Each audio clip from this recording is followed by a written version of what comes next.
ప్రభునందు ప్రియమైనటువంటి దేవుని పిల్లలకు ప్రభు అయిన యేసుక్రీస్తు వారి నామములో వందనములు శుభములు తెలియపరుస్తూ ఉన్నాండి.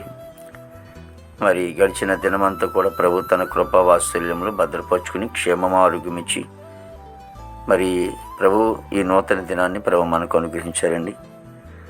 మరి 2025 సంవత్సరము 4వ నెల 18వ దినాన్ని ప్రభు మనకు అనుగ్రహించి మరి రోజు దేవుని వాక్యము ఒక్క అర్పణ చేత ఈయన పరిశుద్ధపరచబడిన వారిని సదాకాలము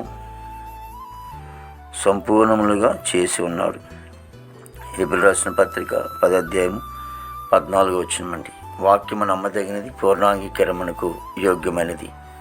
పిల్లరా, మరి ఈ దినము గుడ్ ఫ్రైడే ఆరాధన, మరి మంచి శుక్రవారం దినము, అనగా సర్వలోకమైనటువంటి మానవులందరి కొరకు యేసుక్రీస్తు ప్రభువారు అని ఒక్కసారి బలియాగమైనట్లు మనం చూస్తూ ఉంటున్నాము.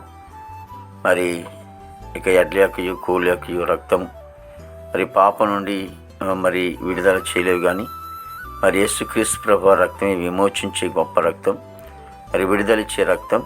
కాబట్టి ఎవరైతే ఆయన రక్తంలో కడగబడతారో వారికి నిత్య జీవం ఉంటుందని దేవుని వాక్యం ద్వారా మనం గమనిస్తూ ఉంటున్నాం.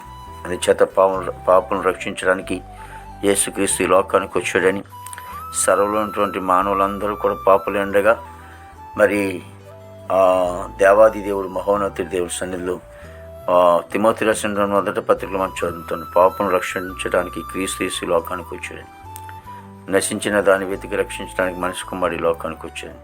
కానీ సర్వలోకం ఉన్నటువంటి మానవులందరి కొరకు ఒకే ఒక్కసారి ఆయన బలి అయినటువంటి గొప్ప తండ్రి. కాబట్టి మరి ఆయన దగ్గరికి ఎవరైతే వస్తారో, నమ్మి బాప్తిని తీసుకుంటారో వారు రక్షింపబడతారని దేవుని వాక్యం సెలవిస్తూ ఉంది.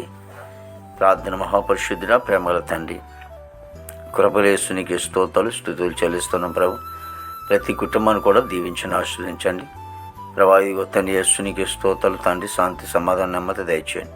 భారతదేశాన్ని మీరు ఆశ్రయించండి, దీవించండి. ఆయన నాయకుల అధికారులు మంచి వంతు నింపండి. యవన బిడ్డలందరూ కూడా రక్షించుకొని నీతి మార్గంలో నడిపించము తండ్రి ప్రభా. ఇగో తండ్రి, యేసునికి స్తోత్రాలు. విదేశం బిడ్డలందరూ కూడా మంచి వంతు నింపండి.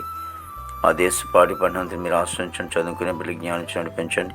పనికిళ్ళ బిడ్డలు కూడా మంచి ఆరోగ్యంతో నింపండి. దావిగో తండ్రి, నేను ఉద్యోగస్తులందరూ కూడా చక్కటి ఆరోగ్యంతో నింపండి. దావిగో తండ్రి, యేసునికి స్తోత్రాలు ప్రభా. మరి హాస్పిటల్లో రోగులు స్వస్థపరచండి. జైలు ఉన్న బిడ్డలు విడుదల చేయండి. కోర్టు గొడవలు, కేసు గొడవలన్నీ కూడా కొట్టివేసి ప్రభా. ఇగో రక్షణ లేని రక్షణ దయచేయండి. మారు మనసు లేని వారు మారు మనసు దయచేయండి ప్రభా. మరి వివాహం లేని బిడ్డలకి వివాహం దయచేయండి. గృహం లేని వారు గృహం దయచేయండి. గర్భఫలం లేని వారు గర్భం చేసి సుఖమైన డెలివరీ దయచేయండి ప్రభా. ఇదిగో తండ్రి, యేసునికి స్తోత్రాలు ప్రభా. తల్లి బిడ్డ క్షేమ దయచేయండి ప్రభా. ప్రతి సేవకులు సేవకురాలు తన ప్రభా, వారి బిడ్డలు సంఘం తన కుటుంబాలు దీవించిన ఆశ్రయం ఈ దినమంతా విశేషమైన కృపతో నింపి నీ నామానికి మాత్రం మహిమ తెచ్చుకోండి. యేసుక్రీస్తు వారి నామములో అడిగినాం తండ్రి. ఆమేన్, ఆమేన్.